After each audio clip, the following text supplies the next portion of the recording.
Hello friends, Bharat के संविधान की प्रस्तावना है पंक्ति दर पंक्ति यूपीएससी के लिए। जैसे हम फर्स्ट वर्ड पढ़ते हैं प्रियम्बल के अंदर प्रस्तावना में हम भारत के लोग, जिसका अर्थ है संविधान की सर्वोच्चता, जनता, संविधान की सर्वोच्च शक्ति जनता के पास है।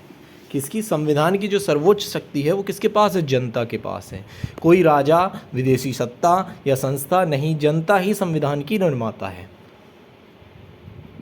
यूपीएससी का जो बिंदु है वो ये है कि ये लोकतंत्र और गणराज्य का संकेत है। ये लोकतंत्र और गणराज्य का संकेत है। क्या है ये जो दिया है हम भारत के लोग, ये लोकतंत्र और गणराज्य का संकेत है कि जनता ही संविधान की निर्माता है। भारत को एक संपूर्ण प्रभुत्व संपन्न बनाना है। इसका अर्थ है भारत एक स्वतंत्र राष्ट्र है जो अपने आंतरिक और बाहरी मामलों में पूरी तरीके से स्वतंत्र है। प्रभुत्व संपन्न सोवरन कहलाता है। तीसरा है समाजवादी। इसका अर्थ है समाज में सामाजिक और आर्थिक समानता हो। समाज में सामाजिक और आर्थिक समानता हो, हर वर्ग को बराबरी का अवसर मिले, वो कहलाता है समाजवादी। इसका अर्थ है समाज में सामाजिक और आर्थिक समानता हो, हर वर्ग को बराबरी का अवसर मिले, गरीबी, भूखमरी, अमीरी, गरीबी की खाई को पाटा जाए। गरीबी, भूखमरी, अमीरी, गरीबी की खाई को पाटा जाए। इसका यूपीएससी बिंदु है कि ये जोड़ा गया था 42वें संविधान संशोधन 1976 से। कौन सा? Socialist word. 3 वर्ड जोड़े गए थे, सोशलिस्ट, समाजवादी, पंथनिरपेक्ष और एक था इंटीग्रिटी, अखंडता। पंथनिरपेक्ष, समाजवादी तो आपके समझ में आ गया। समाजवादी का क्या मतलब है? समाज में सामाजिक और आर्थिक समानता हो। सामाजिक का मतलब समाज के स्तर पर समानता हो कि लोग बाग समान हो, और आर्थिक यानी कि रुपए के हिसाब से, पैसे के हिसाब से बराबर हो। ऐसे नहीं हो किसी के पास बहुत ज़्यादा पैसा है, किसी के पास बहुत कम पैसा है।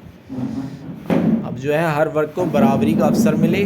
गरीबी, भूखमरी, अमीरी, गरीबी की खाई को पाटा जाए। अमीरी और गरीबी की जो खाई है कि किसी के पास बहुत ज़्यादा पैसा है, किसी के पास कम पैसा है, तो उसको पाटा जाए। ये तो आपने पढ़ ही लिया कि यूपीएससी का बिंदु क्या है कि इसको हमने जोड़ा 42वें संविधान संशोधन में 1976 से। पंथ निरपेक्ष की बात करें तो भारत का कोई राजधर्म नहीं है। भारत का कोई भी राजधर्म नहीं है। जैसे पाकिस्तान का है, इस्लामिक कंट्री है, इस तरीके से भारत का कोई भी राजधर्म नहीं है। सभी धर्मों को बराबर सम्मान और पूजा की स्वतंत्रता है। सारे के सारे जो धर्म हैं उनको बराबर सम्मान दिया जाता है और पूजा की स्वतंत्रता है। वो अपने धर्म की पूजा कर सकते हैं, चाहे हिंदू हो, मुस्लिम हो, ईसाई हो, सिख हो, जैन हो, बौद्ध हो, तो सबको संपूर्ण स्वतंत्रता है कि वह अपना, ये पंथ निरपेक्ष कहलाता है कि वह सम्मान और पूजा की स्वतंत्रता है, बराबर सम्मान और पूजा की स्वतंत्रता। भारत सेक्युलरिज्म, सभी धर्मों को साथ लेकर चलना। सेक्युलरिज्म जो वर्ड है उसका मतलब है कि सारे के सारे धर्मों को एक साथ लेके चलना है, किसी को भी पीछे नहीं छोड़ना है। लोकतंत्रात्मक, इसका अर्थ है सरकार जो जनता द्वारा चुनी जाती है। लोकतंत्रात्मक, डेमोक्रेसी कहते हैं। सरकार जो जनता द्वारा चुनी जाती है। सभी को मतदान का अधिकार है, वोट डालने का सभी को अधिकार है। संविधान नागरिकों को बोलने, लिखने और संगठित होने की स्वतंत्रता देता है। संविधान क्या काम करता है? लोकतंत्रात्मक के अंदर, डेमोक्रेसी के अंदर ये फीचर होता है कि संविधान नागरिकों को बोलने की, लिखने की और संगठित होने की स्वतंत्रता देता है। लोकतंत्र क्या है? वो लोकतंत्रात्मक हो गया, अर्थ सरकार जो जनता द्वारा चुनी जाती है। और लोकतंत्र पीपल्स रूल, अगर हम सीधे वर्ड में कहें, सिंपल भाषा में, लोकतंत्र क्या है? लोगों का शासन। गणराज्य एक और वर्ड है इसके अंदर, गणराज्य। तो गणराज्य का अर्थ है भारत का राष्ट्राध्यक्ष, राष्ट्रपति चुना जाता है, कोई राजा नहीं होता। गणराज्य, जैसे ब्रिटेन के अंदर राजा होता है, ब्रिटेन में प्रधानमंत्री तो होता है, लेकिन उसके साथ साथ वहाँ क्या होता है? राजतंत्र भी चलता है। तो ये हमारे यहाँ क्या है? लोकतंत्र के साथ साथ गणराज्य भी है। गणराज्य का मतलब भारत का राष्ट्रीय अध्यक्ष या रिपब्लिक जिसको बोलते हैं, भारत का राष्ट्रीय अध्यक्ष राष्ट्रपति चुना जाता है, कोई राजा नहीं होता कि वंशानुगत चल रहे हैं। सत्ता वंशानुगत नहीं होती, यानी कि हेरिडिटी नहीं होती कि उसका बेटा, जैसे किंग का बेटा, जैसे मैं राजा हूँ मान लो, तो मेरा बेटा अगला राजा बनेगा, या अगला राष्ट्रपति अगला राजा बनेगा, उसका बेटा और उससे अगला राजा बनेगा। इस तरीके से नहीं होता, सत्ता वंशानुगत नहीं होती। यहाँ राष्ट्रपति को चुना जाता है। आप जानते ही हैं हर बार अलग अलग प्रेसिडेंट चुनते हैं हम, कि अब इसमें करंटली इस वक्त प्रेसिडेंट कौन है हमारे यहाँ का? प्रेसिडेंट इससे पहले प्रणब मुखर्जी थे, उसके बाद क्या बोलते हैं प्रणब मुखर्जी के बाद कौन बने थे प्रेसिडेंट? रामनाथ कोविंद बने थे। रामनाथ कोविंद के बाद अब करंटली प्रेसिडेंट हैं। इस तरीके से अलग अलग चेंज होते रहते हैं। गणराज्य का मतलब रिपब्लिक कहलाता है। सिंपल भाषा में नो मोनार्की, कोई भी मोनार्की नहीं है। मोनार्की का मतलब कि एक राजा नहीं है, तानाशाही नहीं है कि राजा है और राजा का बेटा होगा फिर उसका बेटा होगा। इन लोग ये गणराज्य है, यहाँ चुना जाता है राष्ट्रपति। राष्ट्रपति चुनने का वो एक अलग प्रोसीड्यूर है, वो सारा का सारा आता है। और सातवां है न्याय, सामाजिक, आर्थिक। अब जो न्याय लिखा है उसके अंदर न्याय, तो कैसा न्याय होगा? सामाजिक, आर्थिक और राजनीतिक। सामाजिक न्याय, जाति, धर्म, लिंग के आधार पर कोई भेदभाव नहीं होगा, ये सामाजिक न्याय हो गया। आर्थिक न्याय क्या है? संसाधनों का समान वितरण होगा, शोषण का अंत होगा। राजनीतिक न्याय क्या है? सभी को वोट देने और चुनाव लड़ने का अधिकार है। सही। आपसे डायरेक्ट अगर कभी ये पूछ लिया राजनीतिक न्याय क्या है, तो राजनीतिक न्याय क्या है कि एक तो सभी को वोट देने और चुनाव लड़ने का अधिकार, वो राजनीतिक न्याय है। आर्थिक न्याय क्या है? संसाधनों का समान वितरण, शोषण का अंत। और सामाजिक न्याय है जाति, धर्म, लिंग के आधार पर कोई भेदभाव नहीं होगा। तो ये तो हो गया न्याय।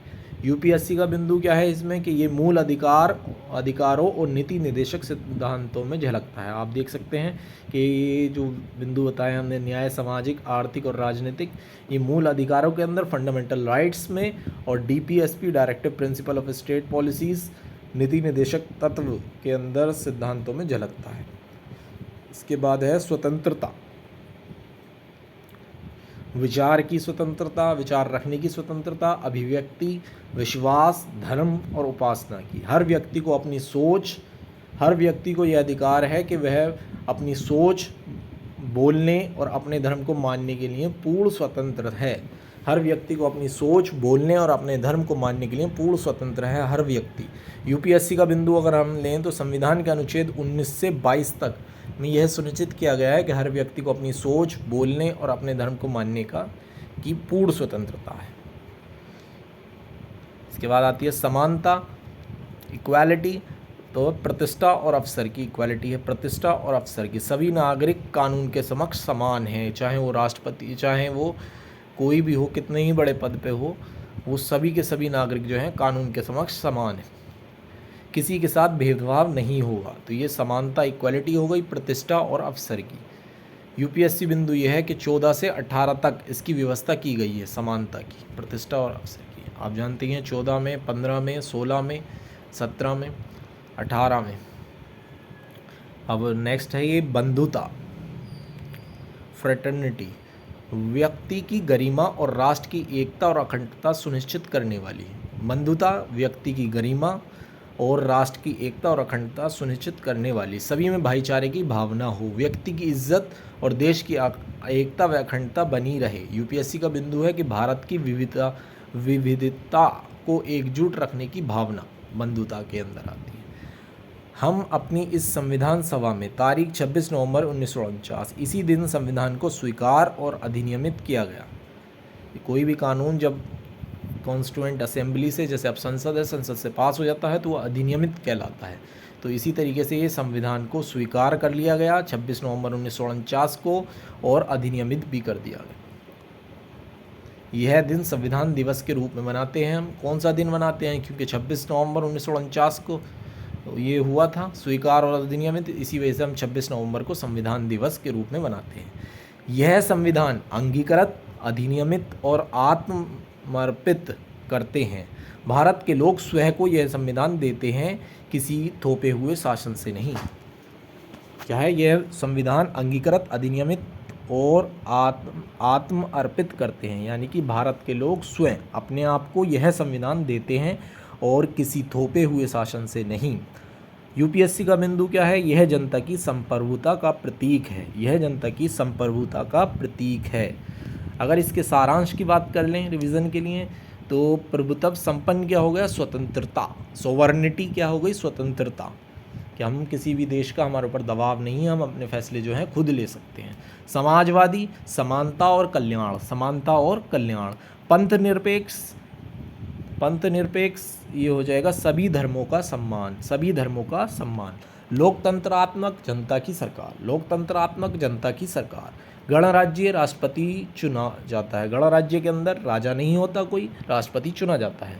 न्याय स्वतंत्रता समानता बंधुता संविधान के मूल मूल्य हैं। न्याय स्वतंत्रता समानता बंधुता न्याय संविधान के मूल मूल्य हैं। तो ये वीडियो आपको कैसी लगी कमेंट सेक्शन में बताएं ज़रूर। अगर वीडियो आपको अच्छी लगी और इसी तरीके की अगर आपको वीडियो चाहिए तो टॉपिक वाइज मैं आपको दे सकता हूँ। ये 10 मिनट हमारे हो गए हैं। Thank you.